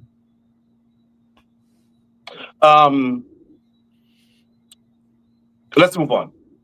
Mr. Jackdale, last set of questions. You want to leave that gorilla behind? No, I don't want to leave that gorilla. I want you to drag that gorilla straight up Brick Dam into a cage. Anyway, Mr. Jackdale has been his normal self, really attacking you personally. He has sent out, or based on rumors, are paying a number of young people now to challenge numbers and create all sorts of disputes with regard to how many people they killed via the death squad, extrajudicial killings, etc. I want you to take some time and address this issue, where Jagdev is trying to change history, rewrite history. And they're disputing that the people that were killed by the death squads were criminals. So Ronald Waddle was a criminal. No, he was not. He's a journalist, but they're implying that. Courtney Camuing was a political activist and a former member of the Guyana Defense Force that was honorably discharged. So no, he was not a criminal. You had Fraser, who was a police superintendent, etc. A whole lot of people. They're trying to rewrite history because they're vulnerable on this subject. They have completely, consistently refused to have an investigation by a credible international commission. What is the AFC's position with regard to these death squad killings, which I see as a genocide, and the fact that we've never had any justice, the fact that Jagdeo, who participated in decisions that led to those death squads, allegedly, is now arrogantly saying, yeah, they were all criminals. And Nigel Hughes is wrong because he's defending criminals. What is your response to Jagdeo? And what is the AFC's position with regard to these extrajudicial killings? Sorry. Thank you. First of all, it is the most offensive allegation or statement or position to adopt, to say to the African people of Guyana that the fact that 5 people died or 500 people died as a result of state action or state execution, that it makes a difference. Not a single African Guyanese should die as a result of state action. So if there were 2 people who were executed, if it was only Orrin Boston, if it was only Leon Fraser, if it was only Waddle, that would be 1 too much or 2 too much. To somehow then ask the African population, after you have insulted them as if their lives don't matter, and therefore it's a bit like the Gaza with 3 Israelis are worth 90 Palestinian prisoners, to somehow suggest to the African people that, hey, the numbers make a difference to this discussion. We only believe it's 200 people, but you're saying it's 1,200. How dare you say it is 1,200 people? Well, I'm sorry. That is so offensive. It is so fascist that to even begin to have a discussion that is premised on the basis that the number of African persons you claim executed by the state makes a difference to whether or not it was justifiable or acceptable. In 2024, are you serious? So Nigel Hughes says it's 1,200 and you're suggesting it's 200. The 200 somehow is acceptable? I'm sorry, forgive me for becoming so animated. It is just incredibly offensive. It is almost as if you're saying that the African lives in Guyana don't measure individually. It's as if they don't matter. So 200 is somehow acceptable, but 1,200 is a lie. And I'm sorry, it is unfortunate that more organizations have not stepped in and said, 1 is too much. And if the state has executed several, whether hundreds or dozens, decades, tens of hundreds, whatever, it is completely unacceptable.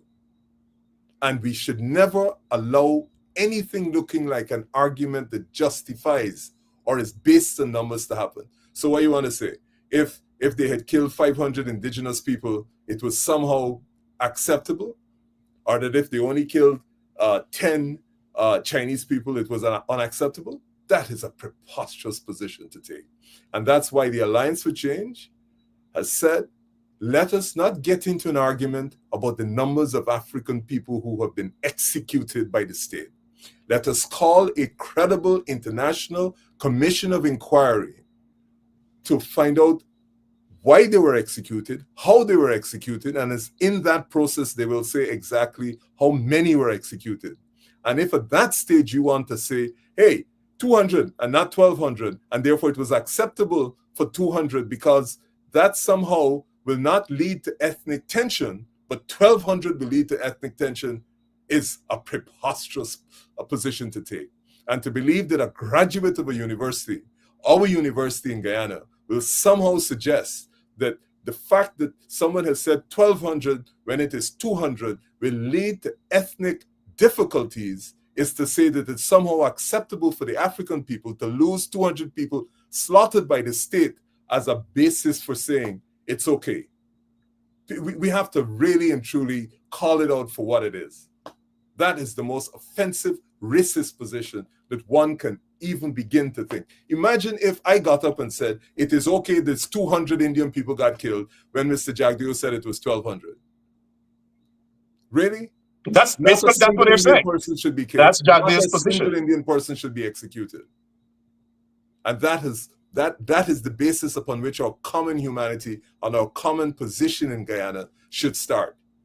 Not in the ethnicity, that the state is not entitled to execute a single person.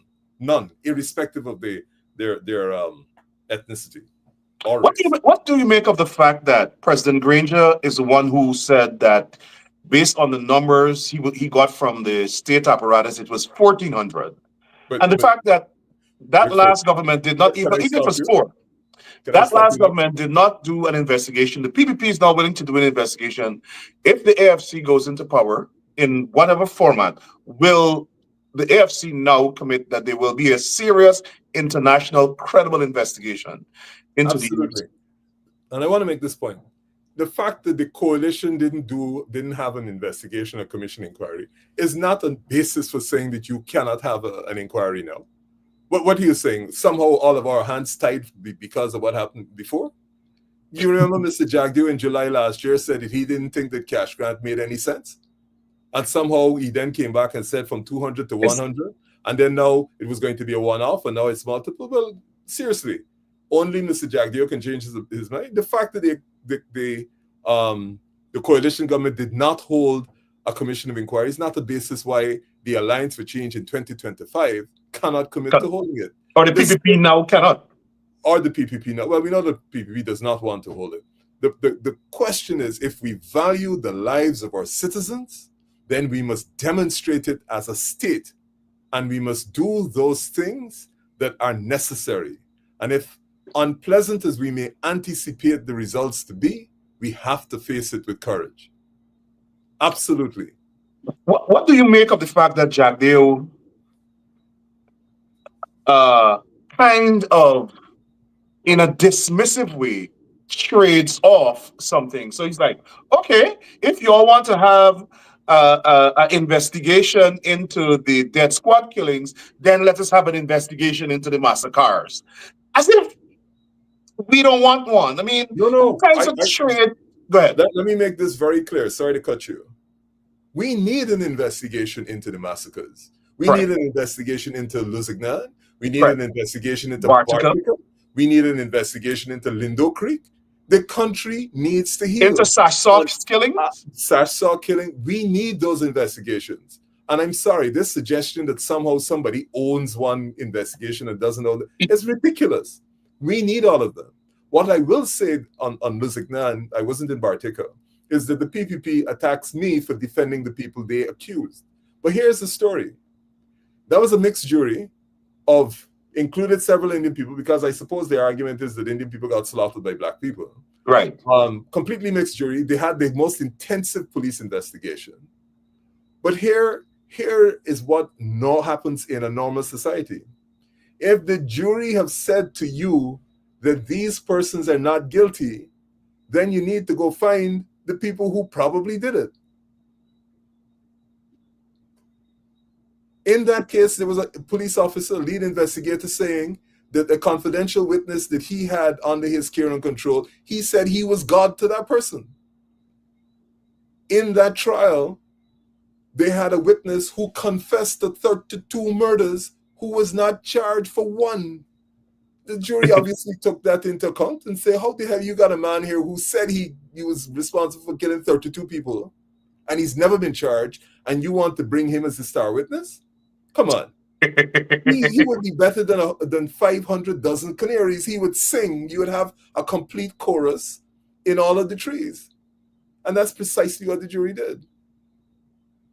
But for Mr. Jagdio's benefit, I welcome an investigation into Lusignan. I welcome an investigation, or would support an investigation into Bartica, into Lindo Creek, and into Mr. Sashaw's assassination. Because we should never be selective as a people in terms of the murder of our citizens. Never. We should make a resolution that how bitter the pill is, we will deal with the consequences, and we as a state will investigate so we can reach to the stage where we have a finding and we can work on the way forward from those findings.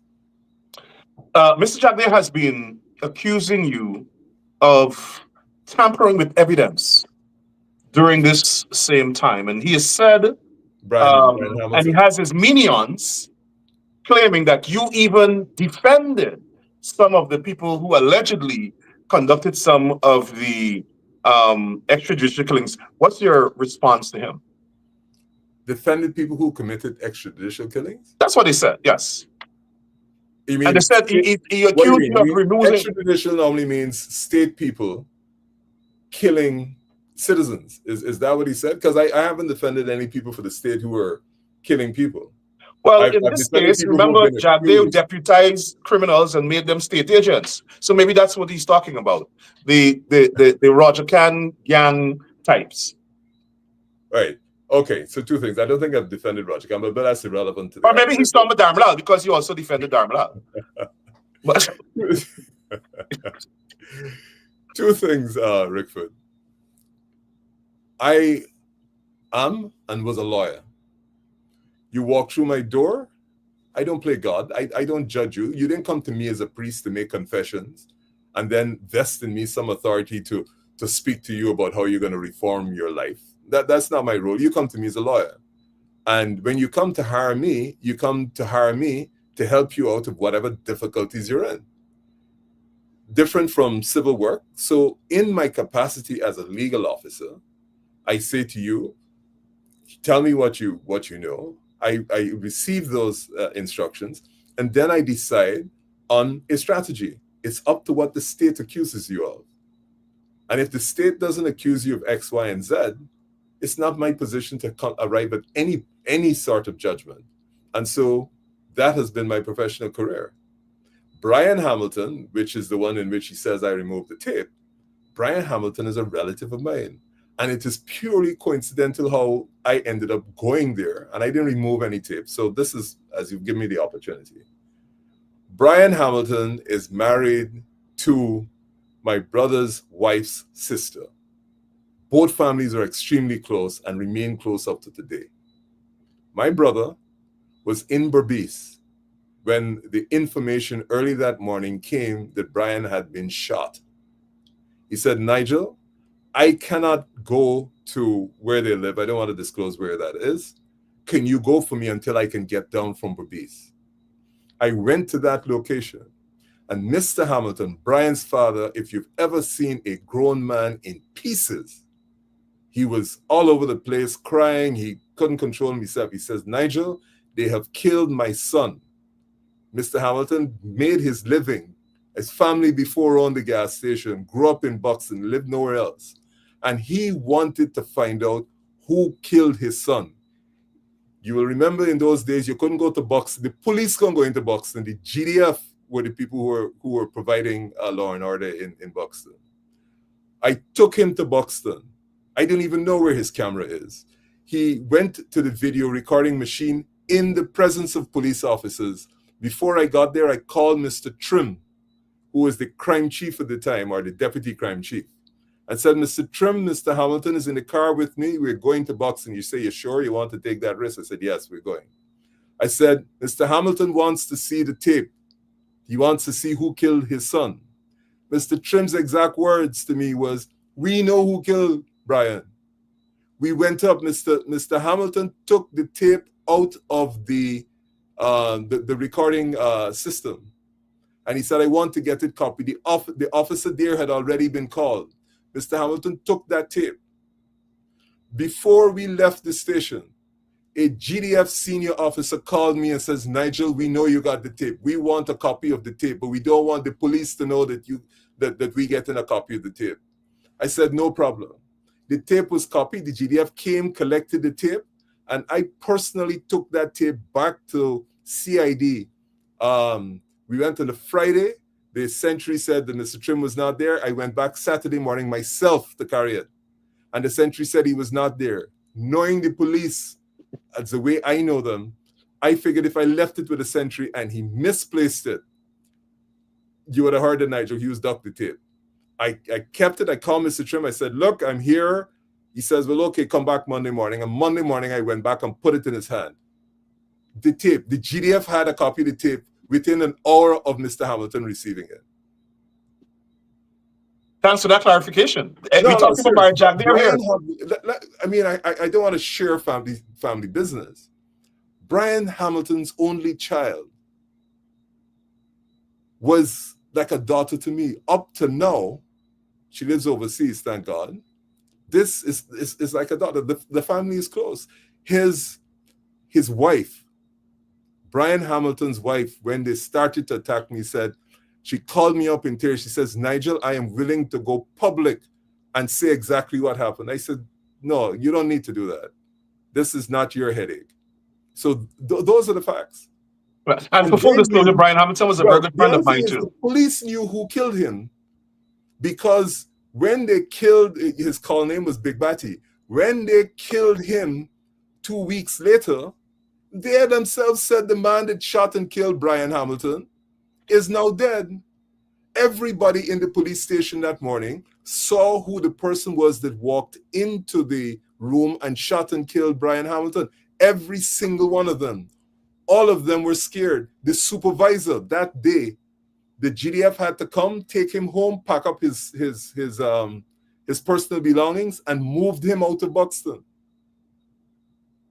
So this story about Nigel Hughes taking the tape, the police knew long before Mr. Hamilton got there with me, who killed him. Everybody knew who killed him. Every single person. That tape was a red herring. Right. Well, you know, Jack, you like to drop these red herrings. And as I was saying, Brian Hamilton was a very good friend of mine too. So we all grieve his loss. But this is Jack Dale. Of recent, he's been attacking me, you, and Terrence Hamilton. Terrence Campbell. Terrence Campbell. And the viciousness with which he attacks, to me, only African guides. I don't see him attacking any other than Moses Nagamutu and Kemraj. But to me, he leaves his most vicious attacks for Black people. I make no apologies in saying that. And he gets away with it. And you don't get away with it with me. But he's now decided that anytime you respond to him or respond to anything from an East Indian person, that you're a racist.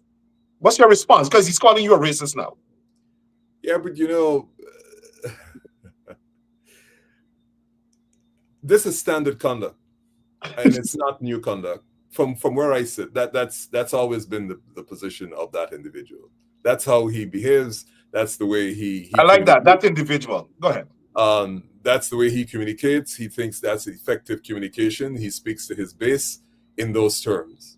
I don't operate on that basis. It's not the way in which I communicate with people.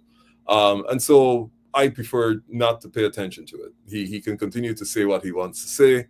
That's just the way he operates. We don't move in the same social circles.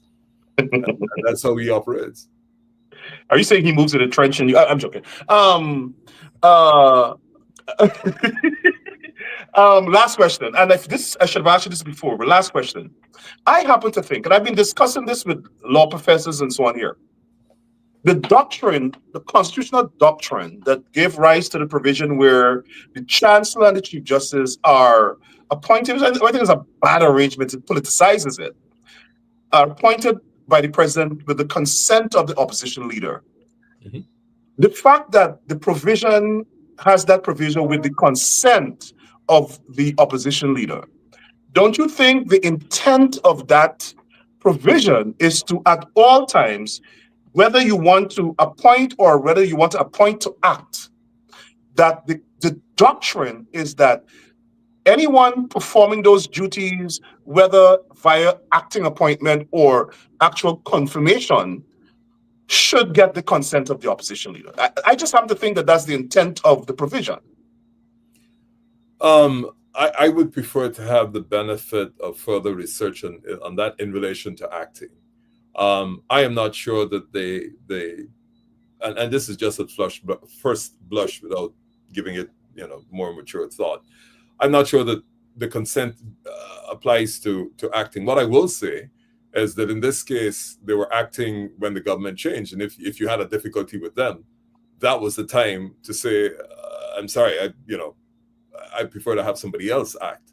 But you can't wait 7 years after they're appointed to suddenly say that you want somebody else.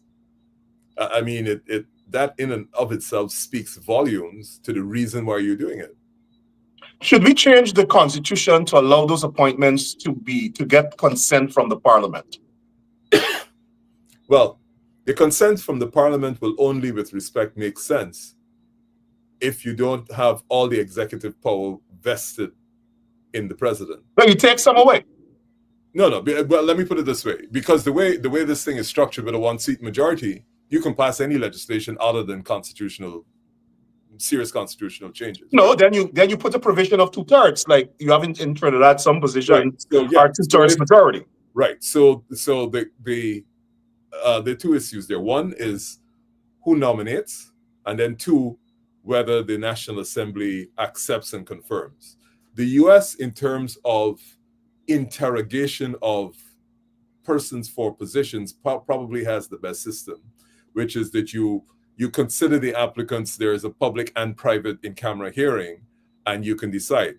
Again, the US has become so partisan, I would have said that you would expect some level of cross-board commitment to some basic standards. So you don't, when you're trying to decide who your chancellor is, you don't say everybody she used to teeth foul at when she was 7 years old. That you don't get into that low-life kind of discussion. And it requires politicians of some level of maturity in the way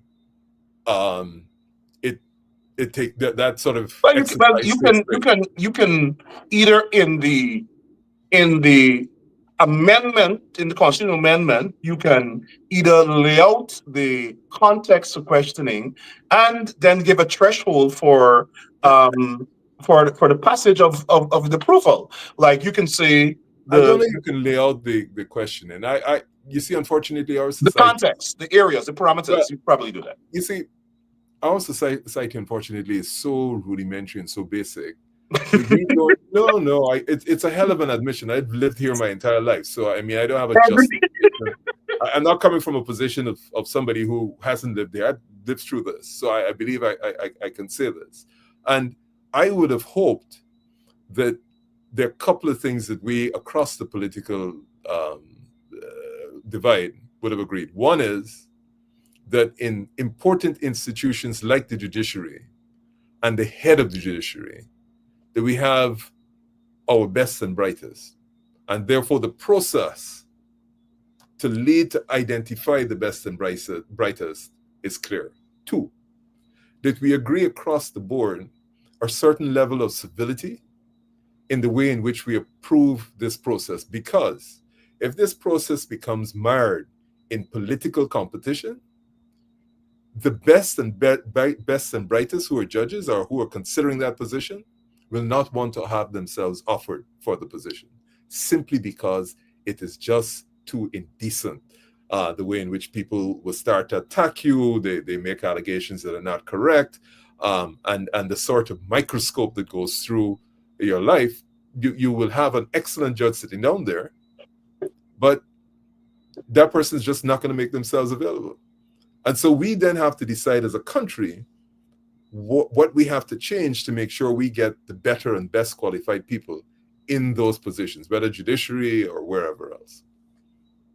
Last truth to God, as we say in Guyanese parlance, question. What do you say? And I'm asking this because I'm seeing some of it in the chat. What do you say to the political types in Guyana? Nigel Hughes is middle class. He's not grassroots enough. I'm not sure what that means. What's your response to that? When people, I've heard this criticism. The best I heard is I'm aristocratic. But anyway, first of all,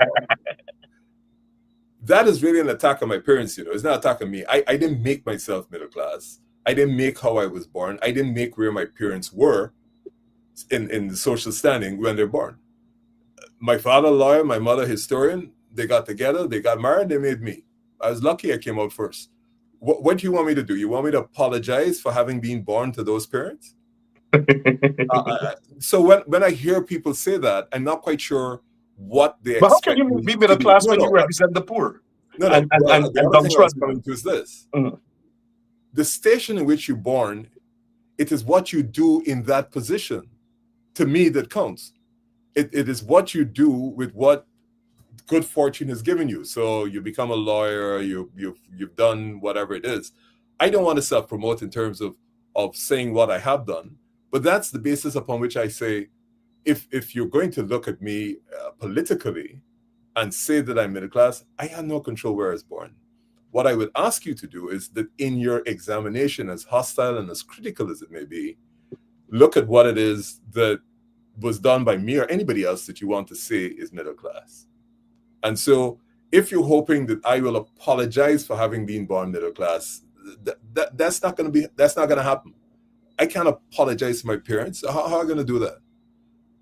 What I say is judge me on what happened after. I think what people want to see is, this is just me speculating, or at least giving you my position. I don't go and drink liquor by somebody's house on the weekend. Therefore, I ain't eligible.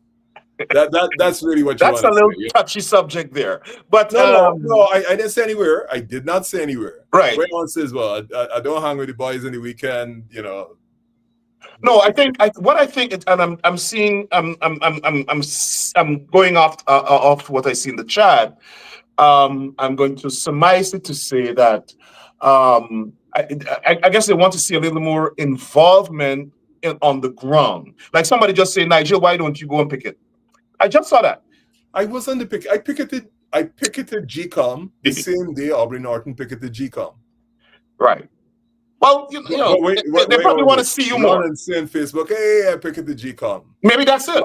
No, but long before I became a politician, most of the police executions, when they execute Shaquille Grant in Agricola, in the middle of the police dragnet, I am there. So I don't run around saying, hey, I did this, because it sounds as if you're attempting to for want of a better term, show off. Promote. No, but you know what? That's what politicians do. You have to sell yourself. So maybe what you need to do is to let the people know some of the work you're doing and let them see it more. And I think the people who ask those kind of questions would probably be satisfied. Let me just leave you with this story, and talking about way back in the day. This must have been early 90s. Death Squad and its rampage. A whole delegation from Tiger Bay turn up in my office and say, Mr. Hughes, you gotta come now. You gotta come now. They're going to kill Fishy. Fishy was a guy from Tiger Bay.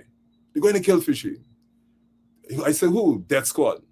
So they say, go to Tiger Bay. These guys on bicycles get to Tiger Bay before I get there, and I was driving. So when I get there, they tell me to park the car, and they take me around the back. When I get there, the whole of Tiger Bay is cordoned off by the Death Squad. Black clothes, big weapons, AK-47s and stuff. They carry me through the back. In those days, they had 5-story wooden buildings, very decrepit. And they carry me, and this lady says, he upstairs here. She doesn't want to go in. I go upstairs, missing treaders, etc., etc. And literally, as I walk into this room on the 5th floor, one of the police officers, God rest his soul, Mr. Fraser, had his gun at the head of Fishy. I was about to execute him. And he saw me. And, well, of course, he didn't want to execute him in my presence. And I saved that guy's life that day. So when people say that I'm not, I assume, grounded, and that's just one example. So, of course, when we came down the step, everybody was clapping and clearing. But I have always been available and acted in circumstances like that. Wanted men. Adam Harris had me going all the way down into the back down of Wales in a cane field, 3 o'clock in the afternoon, to bring out somebody that he called me. So But you don't go around broadcasting these things. Maybe people need to hear But about you it. have to if you're in politics. People want to know what you've done. People want to know your track record. People want to know how you People know interact my with track ordinary record. people. It's there. So you have to tell the story. Being in politics is I about hear you, telling a friend. story of your life if you want to be a leader, right? Yeah. It's not about me, my friend. This is not about me. This is about how we are going to share this corn amongst all the people of this country. So it's not about Nigel Hughes, and don't let them distract you to believe it is about Nigel Hughes. It's about the people. Okay, my friend. Thank you. Thank you very much for coming on. Thank you for staying up. It's now, what, 11 o'clock in Guyana. This has been a very, very interesting interview. I think we'll see a couple of news items coming out of it, and you'll probably get a couple of attacks coming out of it. Nevertheless, thank you. And I will say to you, thank you for asking me several last questions. I said the story go. All right, have a good night, Nigel. Thanks for joining us. Good. Thank you. Good night. And thanks to the audience for joining us on this edition of Sunday edition of Conversation with Rickford Burke. I'll see you again on Tuesday. On Tuesday, in 3 days, for another edition of Conversation with Rickford Burke. Have a good night. Thanks for joining us.